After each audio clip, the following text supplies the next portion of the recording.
দর্শক, অর্থ বাণিজ্যের পাশাপাশি আজ আমরা আলোচনা করব বিদেশি বিনিয়োগ নিয়ে।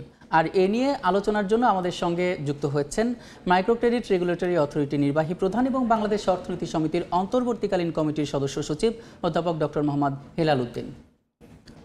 ডক্টর মোহাম্মদ হেলাল উদ্দিন, এ সময়ের বাণিজ্যে আপনাকে স্বাগত।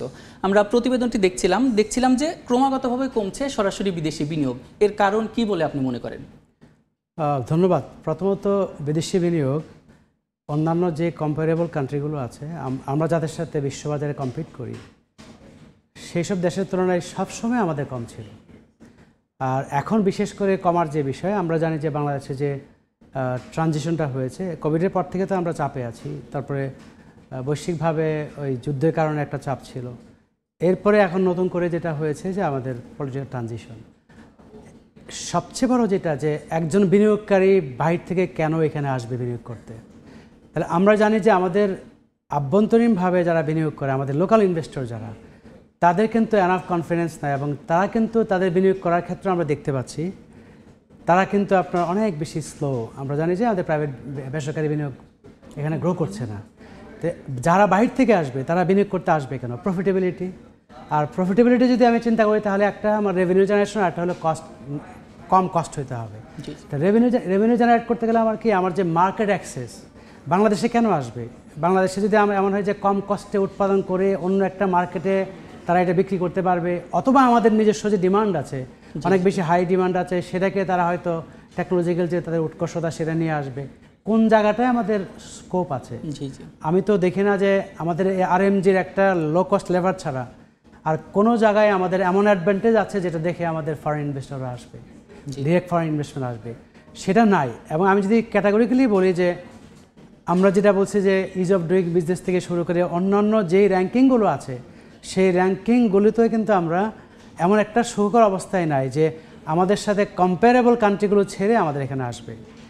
এরপরে আমাদের যেটা হয়েছে যে গত রিজামে এই যে 10-15 বছরে আমরা বিদেশি বিনিয়োগ থেকে বিদেশি যে ঋণ, সেটা নিয়ে টোটাল রিজার্ভের যে জায়গায় আমরা নিয়ে গিয়েছি, রিজার্ভের দিক থেকে একটা সাউন্ডনেস, যে যারা বাহির থেকে এখানে এফডিআই নিয়ে আসবে, তারা প্রফিট করার পরে সেই প্রফিটটা যদি রিপেট্রিয়েট করতে হয়, ফিরিয়ে নিয়ে যেতে হয়, তার জন্য আমার এনাফ রিজার্ভ আছে কিনা।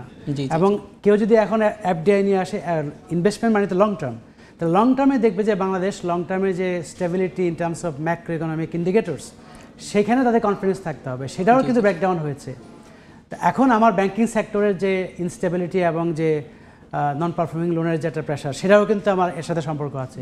স্যার, আপনি বারবার বলছিলেন যে বাংলাদেশ কোন কোন দিক থেকে পিছিয়ে আছে, বিনিয়োগ না পাওয়ার পিছনের কারণগুলো কি? যদি বলি যে বিনিয়োগ বাড়ানোর জন্য কোন কোন পদক্ষেপ নেওয়া উচিত, তাহলে আপনি কি বলবেন? একটা তো আমরা যেটা বলি যে ইজ অফ ডুইং বিজনেস, যেটা সেটা আমরা ইমপ্রুভ করতে পারছি না।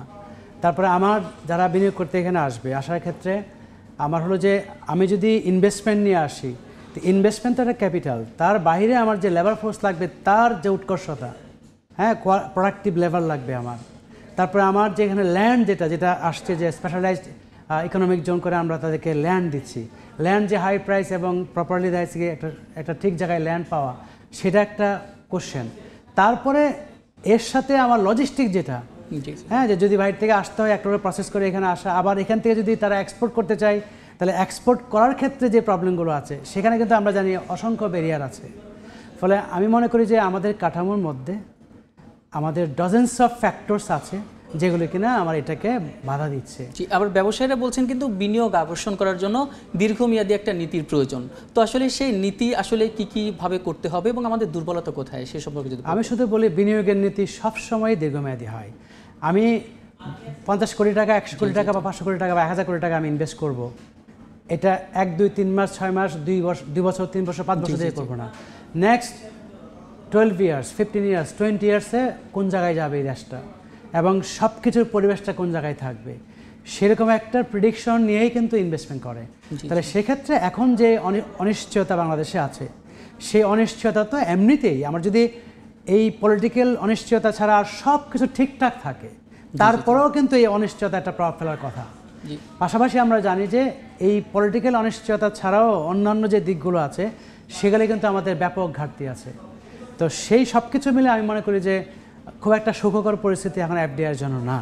সেজন্য আমি মনে করি যে প্রথম ধাপ হতে পারে যে আমার লোকাল যারা ইনভেস্টর, তারা যদি অ্যাট্রাকটিভ ফিল করে সেটা একটা ইন্ডিকেশন থাকবে। এখন আমার একটা ফরেন যে ইনভেস্টর চিন্তা করতে পারে, ভাই তোমার দেশে যে লোকাল ইনভেস্টর তারাই তো কনফিডেন্স পাচ্ছে না, তারাই তো ইনফ্রাস্ট্রাকচারের প্রপার সাপোর্ট পাচ্ছে না, তারাই তো কস্ট মিনিমাইজিং যে লেবার, প্রোডাক্টিভ লেবার সেটা পাচ্ছে না, তারাই দেখা গেছে কি মার্কেট যেটা মার্কেটাইজ করবে সেরকম মেনু পাচ্ছে না, তারা আমি সেখানে যাব কেন?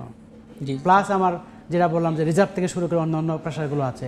ফলে আমি মনে করি যে এখন ব্যাংকিং খাতের যে স্টেবিলিটি সেটা আস্তে আস্তে ব্যাক করবে। ব্যাক করলে আমার সামষ্টিক অর্থনীতির দিক থেকে রিজার্ভ থেকে শুরু করে সে জায়গায় আস্তে আস্তে একটু স্টেবিলিটি ফিরে আসবে। আচ্ছা, যদি একটু ইন্টারাপ্ট করতে যাচ্ছি, এই যে লোকাল ইনভেস্টররা আসলে মানে আপনার কি মনে হয় যে তারা কেন ইন্টারেস্টেড হচ্ছে না বিনিয়োগ করতে? না, একটা জিনিস মনে রাখতে হবে যে বাংলাদেশে যারা 15 বছরে যারা কিনা গুড বুকে ছিল একটা রিজেমের, যারা ইনভেস্টরদের মধ্যে ছিল, তারা কিন্তু এখন দৌড়ের উপরে আছে। এখন ওই রিজেমে যারা সাফারার ছিল তাদের এখন টাইম এসছে ইনভেস্ট করার। কিন্তু ইনভেস্ট করতে গেলে হয় কি যে বললাম ইনভেস্টমেন্টটা হলো একটা লম্বা সময়ের ব্যাপার।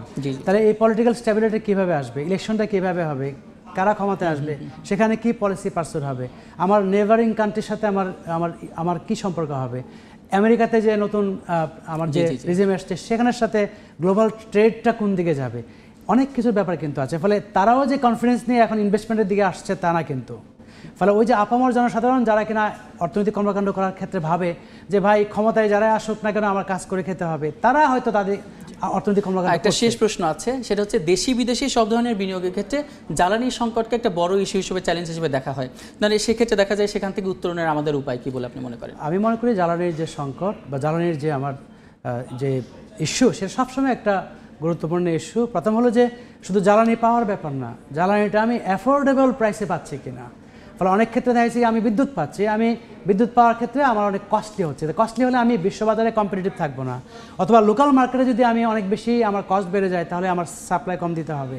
তা আমি মনে করি যে জ্বালানি একটা কৌশলগত, আমি মনে করি যে একটা ইনফ্রাস্ট্রাকচার, সেই ইনফ্রাস্ট্রাকচারের ক্ষেত্রে আমি মনে করি যে আমাদের অনেক দূর যেতে হবে।